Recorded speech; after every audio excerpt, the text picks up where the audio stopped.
Assalamu alaikum. Welcome to the program Islam Explained. We are joined by Dr. Zuleyha Keskin on our second session of Envy. It's good to be here. Now, thank you for joining with us. Now, on our last session, we talked about how bad envy is in Islam, and how we should be avoiding envy in today's societies. Sometimes we may feel that we can't help it, but in a world where social media is so predominantly overwhelmed, where people are always on social media, whether it's TV or wherever it is, you see the best of people. So how do we overcome this?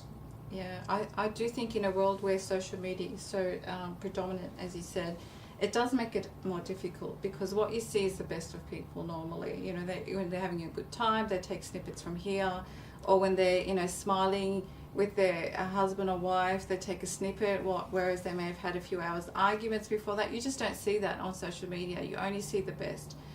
So this does not make it easier, and I think we need to keep that in mind with social media, that you are seeing the best, and that's not a true portrait of people's lives.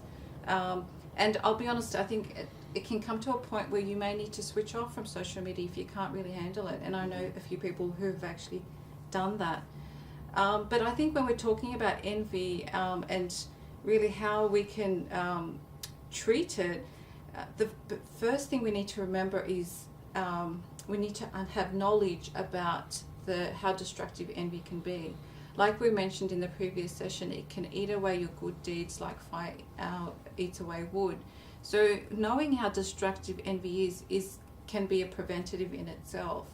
Knowing that it can cause so much destruction, not only to your afterlife if it's eating away your good deeds, but it also makes you very uncomfortable and, I guess, sad and jealous and all those negative feelings in this world. So you don't want to be in that state. You want to have good feelings about people and about your surroundings. So having that knowledge is really important about how bad and destructive envy is. The second one is being content with what you have. Like, we all should think about what blessings we have in our lives. I would even recommend every morning when you wake up, list at least 3 things that you have in your life that you can be grateful for. It could be your health, it could be your family, it could be your job, it could be whatever, your car, whatever it might be that's considered a blessing for you. Think about those and acknowledge those. So don't think about what you don't have, but focus on what you do have. That really helps us to overcome envy as well, because we're focusing on the positive. Thirdly, I would say embrace your own individuality. Like, we may see someone think, oh wow, they're such good public speakers, or they're such good socializers, or they've got this height or weight or whatever it might be. But think of your individuality, what your strengths are, and try to be you. Don't try to think and imitate or other people, but think of your own individuality and embrace that, I would say. And also remember that other people's successes doesn't take away from your own. We should have what I would say abundance mentality. So even if you're really wanting this amazing job or amazing partner, just because someone else has got that, it doesn't mean that you can't have that as well. It's not like there's only one of those blessings in the world. Or if someone else is a very good public speaker, it doesn't mean you can't be that as well. So it's not limited. These blessings are not limited. Allah can give as many of these blessings to as many people as He wants to. So we should remember that. And if there are people that we envy, as in we want to be like, let's try to emulate them. If there's qualities that they have, let's ask them, how did you get those qualities? What did you do to achieve what you achieved? So rather than having this negative, I hate you for what you've got, I hope you lose it. It's like, how did you gain that? How did you achieve that? How did you get to where you are? And we try to achieve those things as well. And I think finally, we need to be happy for the people that we envy. Like, we should be happy for them for what they have. Yeah. That's really important, and that will give us peace, rather than being bitter all the time, or angry, or trying to live other people's lives, seeking to live other people's lives. Live your life and be happy for what they have. this could take, it's a process. It's not easy to do. It's not like a switch overnight. We're going to be happy for everyone. But the more we try, the more we will get there. Yeah. And there is a hadith actually that, you know, when you make dua for your brother or sister, the angel says amen to you as well, so that you have that same blessing. So we need to remember that being happy for others and positive towards others, making dua, supplication toward others, we're likely to get that in return as well. Yeah, how nice. Now, you mentioned a few areas where, you know, we could probably combat, you know, areas of not being envious towards others, but can you probably talk a bit about like the practical side of combating envy? Yeah. So the ones I mentioned, they are mindsets. You're right. So that it's about changing your mindset. But there are things that practical tips that you can do as well.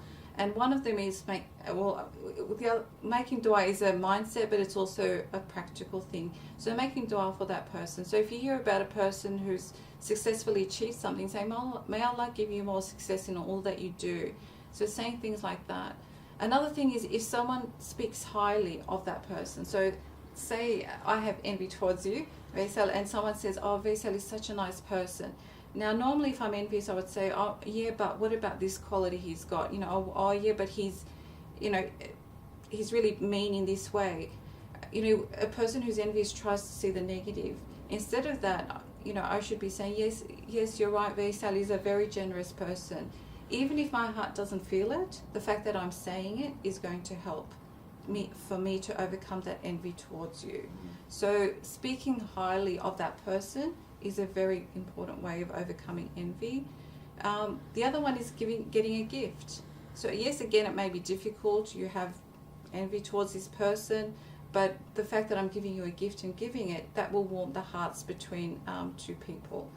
And finally, even just smiling. So rather than giving a person dirty looks because you have envy towards them, smiling towards that person, again, is an important way to overcome envy in the heart, which will otherwise eat up the heart. Yeah. Now, when we think about envy, we think about blessings. How should we understand blessings in the context of envy? Yeah. So the whole notion of envy is around blessings, as we said before. It's about a blessing that someone else has that we want, or we don't want that person to have that blessing.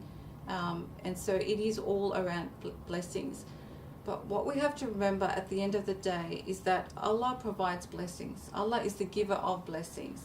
So we have to remember, if Allah has given someone blessings, Allah chose to give that person that blessing. That's correct. Otherwise, it's like, you know, if we're envious of that person and we want it taken away, it's almost like implying that Allah gave it to the wrong person, which is so wrong. It's getting into more dangerous territory. Absolutely. It's getting into very dangerous territories because it's suggesting that it could be suggesting that Allah is being unfair to you, or that Allah is doing the wrong thing, hasha, which we know is very wrong. So if Allah has chosen to give someone a blessing and not you, there must be wisdom in that.